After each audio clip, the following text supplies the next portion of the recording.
পরিক্রমা বাইরে রাস্তার পর দিয়ে গাড়ি চাপা দিয়ে ঠিক আছে। সাধারণ কোনো অ্যাক্সিডেন্ট না, এর পিছনে অবশ্যই কোন কারোর হাত আছে।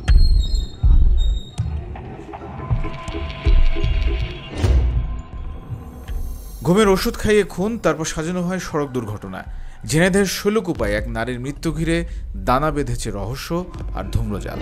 পরিবার মামলা করতে গেলে থানা পুলিশ ফিরিয়ে দিয়েছে বলেও অভিযোগ করা হয়। 15 জুন ঝিনাইদহ কুষ্টিয়া মহাসড়কের কানাপুকুরিয়া একটি মরদেহ ঘিরে সবাই। পরে জানা যায় এটি বন্যা নামে এক গৃহবধূর মরদেহ সড়কে ছিন্ন ভিন্ন হয়ে পড়েছিল। খবর পেয়ে হাইওয়ে পুলিশ সেটা উদ্ধার করে ময়নাতদন্তের জন্য মর্গে পাঠায়।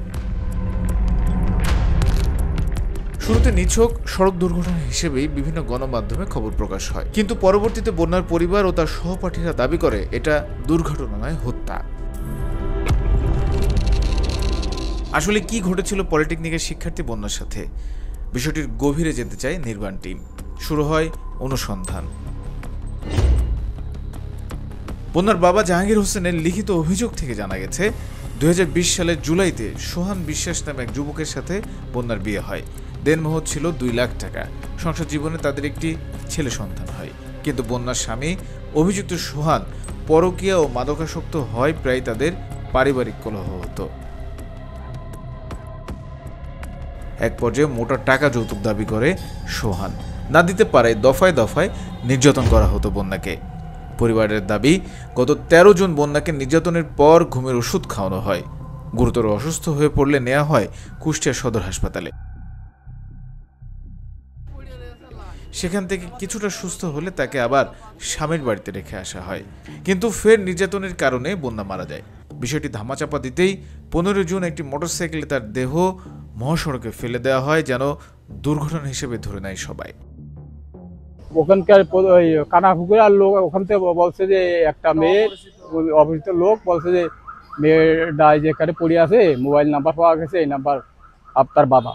এ হলো সবসময় এই নিয়েই, অন্য মেয়ে ছেলে নিয়েই সবসময় এই নিয়ে তাদের। কলেজে এসে মাঝে মাঝে বলতো যে ওর শ্বশুর বাড়িতে অনেক বেশি নির্যাতন করে ওর শাশুড়ি এবং ওর হাজবেন্ড। আমরা এটাকে অবশ্যই সাধারণ কোনো অ্যাক্সিডেন্ট না, এর পিছনে অবশ্যই কোন কারোর হাত আছে। পরে একটা স্টোরিতে দেখলাম ওর হাজবেন্ড বিভিন্ন মেয়ের সাথে ঘোরাফেরা করে, এই নিয়েই ওর বাসায় বেশি অনেকভাবে প্রবলেম হয়েছে।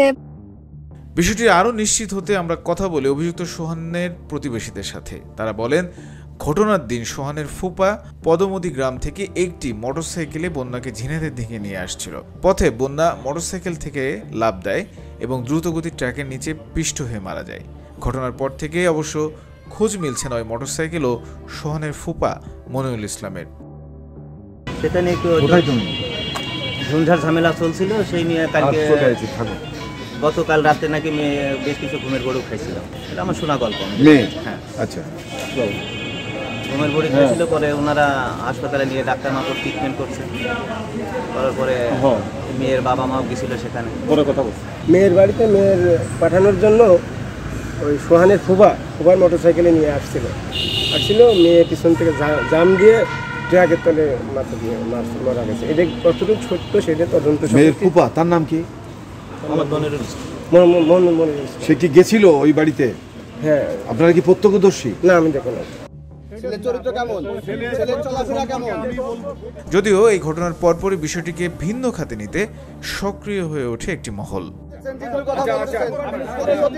এদিকে নিহত স্বজনরা জানায়, ঘটনার পর থানায় মামলা করতে গেলে শৈলকুপা থানার ওসি মোহাম্মদ মাসুম খান মামলা গ্রহণ করেননি। পরে পরিবারের পক্ষ থেকে একটি লিখিত অভিযোগপত্র জমা দেওয়া হয়। না, মামলা শৈলকুপা থানায় মামলা নিচ্ছে না, অভিযোগ নিয়ে। মানে আমরা এজাহার মামলা করতে গেছিলাম, এজাহার মামলা নিবে না।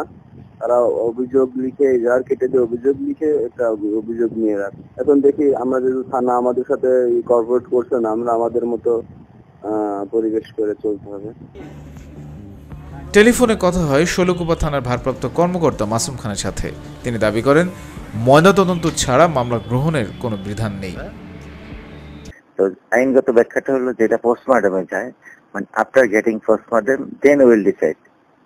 এটা রিপোর্ট নেগেটিভ হলে এক বিষয়, পজিটিভ হলে আরেক বিষয়। তারা বলতেছে যে এটা আত্মহত্যা, মানে হত্যা, কিন্তু যেটা পোস্টমর্টম হয়ে যায় সেটা আইনগত বিধান হলো যে রিপোর্ট পাওয়ার পরে রিপোর্ট পর্যালোচনা আমরা পরবর্তী আইনগত ব্যবস্থা নিব। এই ময়নাতদন্তের রিপোর্টটা পাওয়ার পরে আমরা পরবর্তী স্টেপ নিব। এখন ওই পর্যন্ত ওয়েট করতে হবে। অভিযুক্ত সোহান এলাকার একটি মাদক চক্রের সদস্য বলেও জানা গেছে। তার সাথে একাধিক নারীর সম্পর্কও রয়েছে।